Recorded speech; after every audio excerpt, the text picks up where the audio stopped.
ಸ್ನೇಹಿತರೆ ನಮಸ್ತೆ. ನಾಡು ನುಡಿ ಯೂಟ್ಯೂಬ್ ಚಾನಲ್ಗೆ ನಿಮಗೆಲ್ಲ ಸ್ವಾಗತ. ಸ್ನೇಹಿತರೆ, ನಟ ರಿಷಬ್ ಶೆಟ್ಟಿಯವರು ನಟನೆಯನ್ನ ಮಾಡಿ ನಿರ್ದೇಶನ ಮಾಡಿರುವ ಕಾಂತಾರ ಚಿತ್ರದ ಟ್ರೈಲರ್ ಈಗ ಬಿಡುಗಡೆಯಾಗಿದೆ. ಯೂಟ್ಯೂಬ್ನಲ್ಲಿ ಕೋಟಿಗೂ ಅಧಿಕ ವೀಕ್ಷಣೆ ಕಾಣುತ್ತಿರುವ ಕಾಂತಾರ ಚಿತ್ರದ ಟ್ರೈಲರ್ ಕಂಡು ಪ್ರೇಕ್ಷಕರು ಮನಸೋತಿದ್ದಾರೆ ಅಂತ ಹೇಳಬಹುದು. ಇನ್ನು ಟ್ರೈಲರ್ ಲಾಂಚ್ ಕಾರ್ಯಕ್ರಮದಲ್ಲಿ ಮಾತನಾಡಿದ ನಟ ರಿಷಬ್ ಶೆಟ್ಟಿಯವರು ರಾಕೇಶ್ ಪೂಜಾರಿ ಮತ್ತು ಕೆಲವು ಕಲಾವಿದರ ಸಾವಿನ ಬಗ್ಗೆ ಕೆಲವು ಸತ್ಯಗಳನ್ನು ಹಂಚಿಕೊಂಡಿದ್ದಾರೆ. ಹಾಗಾದರೆ ನಟ ರಾಕೇಶ್ ಪೂಜಾರಿ ಮತ್ತು ಕೆಲವರ ಸಾವಿನ ಬಗ್ಗೆ ನಟ ರಿಷಬ್ ಶೆಟ್ಟಿ ಹೇಳಿದ್ದೇನು ಅನ್ನೋದರ ಬಗ್ಗೆ ಸಂಪೂರ್ಣ ಮಾಹಿತಿಯನ್ನ ನಾವೀಗ ತಿಳಿಯೋಣ. ಅದಕ್ಕೂ ಮುನ್ನ ಕಾಂತಾರ ಚಿತ್ರದ ಟ್ರೈಲರ್ ಹೇಗಿದೆ ಅಂತ ಒಂದೇ ಮಾತಿನಲ್ಲಿ ಕಮೆಂಟ್ ಮಾಡಿ. ಸ್ನೇಹಿತರೆ, ಕೆಲವು ಸಮಯದ ಹಿಂದೆ ಕಾಂತಾರ ಚಿತ್ರದಲ್ಲಿ ಪ್ರಮುಖ ಪಾತ್ರದಲ್ಲಿ ನಟನೆಯನ್ನು ಮಾಡಿದ್ದ ನಟ ರಾಕೇಶ್ ಪೂಜಾರಿ ಅವರು ಹೃದಯಾಘಾತದಿಂದ ಈ ಲೋಕವನ್ನು ತ್ಯಜಿಸಿದ್ದರು.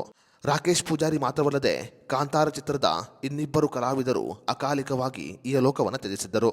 ರಾಕೇಶ್ ಪೂಜಾರಿಯವರು ಸಾವನ್ನಪ್ಪಿದ ಸಮಯದಲ್ಲಿ ದೈವದ ಕೋಪದಿಂದ ಹೀಗಾಯಿತು ಅಂತ ಸಾಕಷ್ಟು ಜನರು ತಮ್ಮ ಅಭಿಪ್ರಾಯವನ್ನು ಹೊರಹಾಕಿದ್ದರು. ಇದರ ಬಗ್ಗೆ ಮಾತನಾಡಿದ ನಟ ರಿಷಬ್ ಶೆಟ್ಟಿಯವರು ದೈವದ ಕೋಪಕ್ಕೆ ನಾವು ಗುರಿಯಾಗಿದ್ದರೆ ಈ ಚಿತ್ರವನ್ನ ಸಂಪೂರ್ಣ ಮಾಡಲು ಸಾಧ್ಯವಾಗುತ್ತಿರಲಿಲ್ಲ ಅಂತ ಹೇಳಿದ್ದಾರೆ. ರಾಕೇಶ್ ಪೂಜಾರಿ ಮತ್ತು ಕಲಾವಿದರ ಅಗಲಿಕೆ ನಮಗೆ ತುಂಬಲಾರದ ನಷ್ಟವನ್ನು ಉಂಟು ಮಾಡಿದೆ. ಅಷ್ಟೇ ಮಾತ್ರವಲ್ಲದೆ ಅವರ ಸಾವು ನಮಗೆ ಬಹಳ ನೋವನ್ನು ಉಂಟು ಮಾಡಿದೆ. ಅವರ ಸಾವಿಗೂ ಮತ್ತು ಚಿತ್ರದ ಶೂಟಿಂಗು ಯಾವುದೇ ಸಂಬಂಧವಿರಲಿಲ್ಲ. ಶೂಟಿಂಗ್ನ ಹೊರಗಡೆ ಆ ಎಲ್ಲ ಕೆಟ್ಟ ಘಟನೆಗಳು ನಡೆದಿದ್ದು ಅದಕ್ಕೂ ಮತ್ತು ಶೂಟಿಂಗು ಯಾವುದೇ ರೀತಿಯ ಸಂಬಂಧವಿಲ್ಲ. ಜನರು ತಪ್ಪಾಗಿ ಅರ್ಥವನ್ನು ಮಾಡಿಕೊಂಡಿದ್ದಾರೆ. ಒಂದು ವೇಳೆ ದೈವದ ಕೋಪಕ್ಕೆ ನಾವು ಗುರಿಯಾಗಿದ್ದರೆ ನಮಗೆ ಈ ಚಿತ್ರವನ್ನು ಮಾಡಲು ಸಾಧ್ಯವಾಗುತ್ತಿರಲಿಲ್ಲ.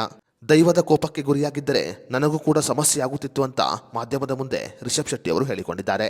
ರಾಕೇಶ್ ಪೂಜಾರಿ ಮತ್ತು ಕಲಾವಿದರ ಅಗಲಿಕೆ ನಮಗೆ ತುಂಬಲಾರದ ನಷ್ಟವನ್ನು ಉಂಟು ಮಾಡಿದೆ ಅಂತ ರಿಷಬ್ ಶೆಟ್ಟಿ ಅವರು ಬೇಸರವನ್ನು ಹೊರಹಾಕಿದ್ದಾರೆ. ಸ್ನೇಹಿತರೆ, ಕಾಂತಾರ ಚಿತ್ರದ ಟ್ರೈಲರ್ ನೀವು ನೋಡಿದ್ದರೆ ಅದರಲ್ಲಿ ರಾಕೇಶ್ ಪೂಜಾರಿಯವರ ನಟನೆ ಹೇಗಿತ್ತು ಅಂತ ನಮಗೆ ಕಮೆಂಟ್ ಮಾಡಿ.